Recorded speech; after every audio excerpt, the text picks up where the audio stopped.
मधु ये सुनकर काफी हैरान थी कि निखिल आरव की शादी में जाने से इनकार क्यों कर रहा है। कल तक तो निखिल शादी में जाने के लिए तैयार था, पर आज अचानक क्या हुआ? वो शादी में जाने के लिए तैयार क्यों नहीं है? क्या किसी ने उससे कुछ कहा? ये सोचते हुए उसने फिर से प्राची को फोन किया और फोन करते हुए बोली, हेलो प्राची, हम शादी में नहीं आ रहे हैं। क्या? पर क्यों? ये सुनकर प्राची झट से बोली, पता नहीं, वो शादी में आने के लिए तैयार ही नहीं है। वो कह रहा था कि अगर मैं आना चाहती हूँ तो मैं फ्लाइट पकड़ के आ जाऊं, वो मुझे बिठा देगा, पर वो खुद नहीं आएगा। क्या? पर ऐसी क्या बात होगी मधु जो निखिल शादी में आने के लिए तैयार नहीं है? खैर, तुम आरव को हमारी तरफ से सॉरी बोल देना। नहीं मधु, तुम दोनों आरव की शादी में जरूर आओगे और मैं खुद निखिल से बात करूंगी। तुम बस टेंशन मत लो, मैं कुछ करती हूँ। इतना कहकर प्राची ने फोन काट दिया और बैठी बैठी सोचने लगी कि आखिर निखिल को हुआ क्या है, क्यों वो शादी में आने से इनकार कर रहा है।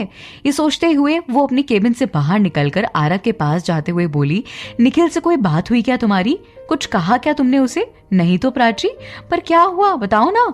पता नहीं, मेरी मधु से बात हुई, वो शादी में नहीं आ रही है क्योंकि निखिल आने को तैयार ही नहीं है और निखिल के बिना तो वो आएगी नहीं। पर क्यों? क्या बात हो गई ऐसी? अगर मुझे पता होता तो मैं तुम्हारे पास थोड़ी ना आती। बताओ, तुम्हें अगर कुछ पता हो तो। अरे यार, मुझे नहीं पता। नहीं तो प्राची, मैं उससे कुछ बोलता हूँ। मैं उससे कोई बात ही नहीं हुई है तो मैं तुम्हें कैसे बताऊं? आरव ने प्राची की ओर देखते हुए कहा। अच्छा चलो ठीक है, मैं निखिल से बात करती हूँ। ये कहकर प्राची उठकर वहां से जाने लगी तो आरव ने उसे टोकते हुए कहा, नहीं प्राची, मैं निखिल से इस बारे में बात करूंगा। तुम निखिल से बात करोगे पक्का? अरे हाँ बाबा, मैं निखिल से बात करूंगा पक्का, प्रॉमिस। मैं काम निपटा लूं, उसके बाद मैं निखिल को कॉल करता हूँ।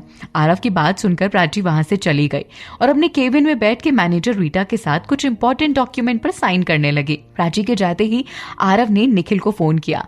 आरव का कॉल देखकर निखिल समझ गया था कि आरव उसे शादी के लिए इन्वाइट करने के लिए फोन कर रहा है। निखिल ने अनमने मन से फोन रिसीव करते हुए कहा, हाँ आरव, मैंने सुना है तू शादी में नहीं आ रहा है। हाँ आरव, अरे वो मानसी छोटी भी है, वो बहुत परेशान करती है, हमारे लिए फ्लाइट में ट्रैवल करना मुश्किल हो जाएगा।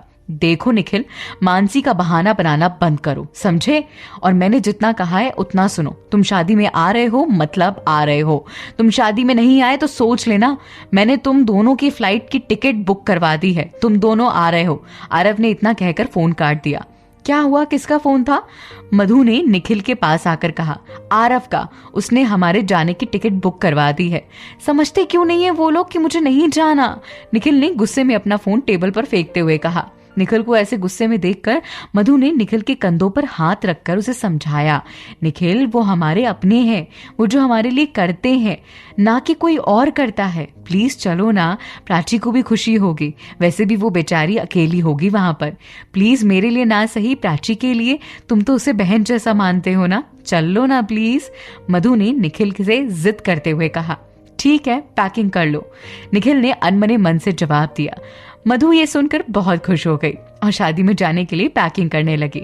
अमन अपने केबिन में बैठ के मैनेजर हसरत और मिस रिचा के साथ कुछ इंपॉर्टेंट टॉपिक पर डिस्कशन कर रहा था। इतने में पियून ने गेट पर नॉक करते हुए कहा, मे आई कम इन सर?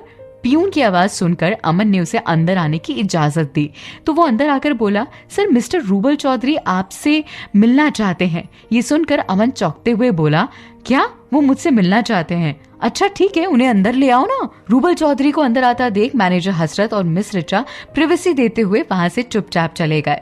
रूबल चौधरी अंदर आकर अमन से हाथ मिलाते हुए बोले, कैसे हो अमन? मैं ठीक हूँ, आप बताइए सर ना, आप कैसे हैं? बैठिए ना। अच्छा अमन, मैं तो तुम्हें इसलिए यहाँ पर बातचीत करने आया था कि अमन कल इंदौर के लिए वापस निकल रहा है।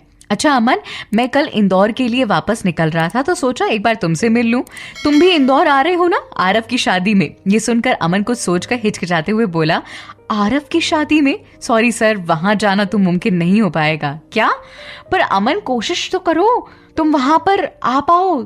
तुम्हें मैंने पहले ही कहा था कि हम अपनी अगली डील की बात वहीं करेंगे आरव की शादी में, क्योंकि मेरा छोटा भाई भी अमेरिका से लौट आया है। मेरा छोटा भाई दिल्ली वाली कंपनी खुद हैंडल करने वाला है, तो इस कंपनी की सारी डिटेल वो खुद ही वहां पे कॉन्क्लूड कर देगा अब अगर तुम्हारे लिए पॉसिबल हो तो तुम ये डील करना चाहते हो तो तुम्हें शादी में आना ही होगा।